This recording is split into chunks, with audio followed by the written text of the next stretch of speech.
But this occurred so rapidly that it appeared that the crew did not have any time to react at all to the pending disaster.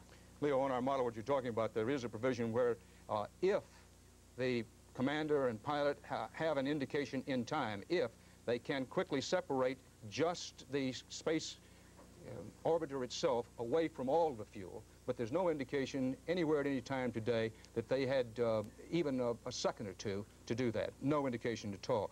The other thing we want to mention is the large fuel tank, the one that United Press International says is the focus of the investigation as it begins as to where the explosion may have started. That massive external fuel tank is manufactured by Martin Marietta Aerospace in Louisiana. It contained 500,000 gallons of highly explosive fuel.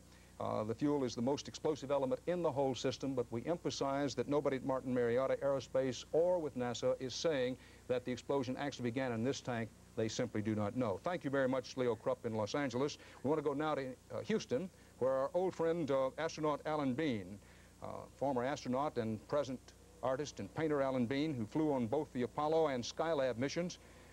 It's tough, I know, but Alan Bean, what runs through your mind as you watch the launch, having been there yourself? And if I may, I'm particularly interested in, based on your experience, what was happening to the crew members minute by minute from the seconds before launch right on through this disaster. Well, Dan, from the time you get in up till about 15 minutes, you've got a fairly leisurely pace, and so you're thinking about the launch and you're thinking about how the mission's going to go. When it gets to be about 15 minutes to launch, things start to pick up speed, and you begin to just concentrate on your gauge readings, what the ground's telling you, and getting ready for the launch. At launch time, when the main engines ignite, you're watching the instruments. You're not thinking about anything except, what is it that I'm seeing? Is this right? And if it isn't right, what do I do? And that kind of mental attitude continues all the way through launch. So I feel fairly certain that the crew members, all during the first minute or minute and a half of launch, were looking at their gauges, listening to Houston, and thinking, it's going well, everything's going good, everything's going just like we hoped it would go. And my feeling personally is that is what they thought all the time. Now, this happened with such suddenness, Alan Bean, and there was no indication, no one heard any indication, no one saw any indication that the spacecraft was in any difficulty whatsoever. Things happened so quickly in there. We're talking about seconds, and in some cases nanoseconds.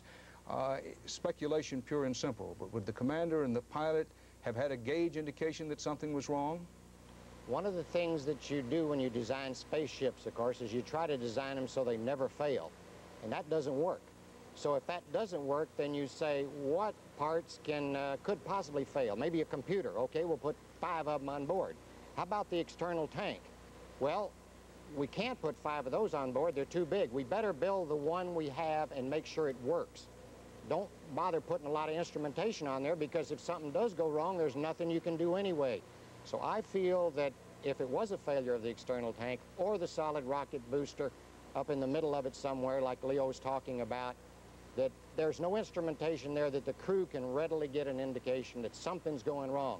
So from their point of view, from their perspective, everything looks good. There were no ejection seats in this space shuttle. There were in some of the very earliest of the space shuttle flights. There were ejection seats in the crew area, but none in this one today. No, Dan, and my personal feeling as a result of what I just said is, even if this had been the first flight of the space shuttle, with John Young and Bob Crippen with ejection seats, that this kind of failure happened so fast and apparently with no warning, that they wouldn't have been able to use them. This kind of catastrophe is not what the seats are designed for. This is a catastrophe that just cannot be allowed to happen. In this case, of course, it did, and the engineers are going to have to go back and take a look, because this there is no crew member recourse for this kind of failure. Inside the cockpit of the space capsule, is there flame-resistant, flame-retardant material in there? There is, but there's nothing that could absorb the energy that is in either the solid rocket boosters. It looks like neither of them came apart, because we could see them after the explosion. but there's certainly nothing in there that could absorb the force of an explosion of the hydrogen and oxygen that's in the tank, nor, I might add, when this occurs, the shuttle would be put at a strange attitude relative to the air. It's going 2,000 miles an hour, as you pointed out, maximum airflow, maximum airspeed. The shuttle would come apart. It just can't be built for those kinds of forces. This kind of failure cannot be allowed to occur when you design a spaceship. It's that simple. And there's every indication today that it exploded in that great fireball almost instantly. Alan Beam, yes. Thank you very much for being with us this evening. The 7-member crew of Space Shuttle Challenger was varied from different backgrounds with different training. But as Bruce Hall reports, what these heroes shared was the pursuit of excellence. And then it was going to be Krista McAuliffe's flight. The 37-year-old Concord, New Hampshire schoolteacher, married, mother of 2, had captured the attention of the nation. She was going to be the first private citizen, not connected in any way to the space program, to be given a ride on the shuttle. She was picked from more than 11,000 teacher applicants and was fiercely proud of representing her profession. I feel a great responsibility and excitement this year that I'm representing my profession. Shuttle Commander Francis Dick Scobie was happy to be part of the teacher mission. His wife is a prominent educator, and he believed the space program needed the involvement of teachers and children. He was a space veteran who had flown aboard the Challenger in April 1984, and before leaving, he told friends that the future of mankind depended on flights like this to outer space. We have to expand into outer space to keep our hands on the resources we need to make the human race survive. So I think it's our survival eventually. The pilot was 40-year-old Mike Smith, a Navy commander and veteran of Vietnam. It was his first flight, and safety was his primary concern. My primary interest is to make sure that we get up and back safely. 36-year-old Judy Resnick was the second American woman to go in space, flying aboard the Challenger in August '84. She was a classical pianist and had a PhD in electrical engineering.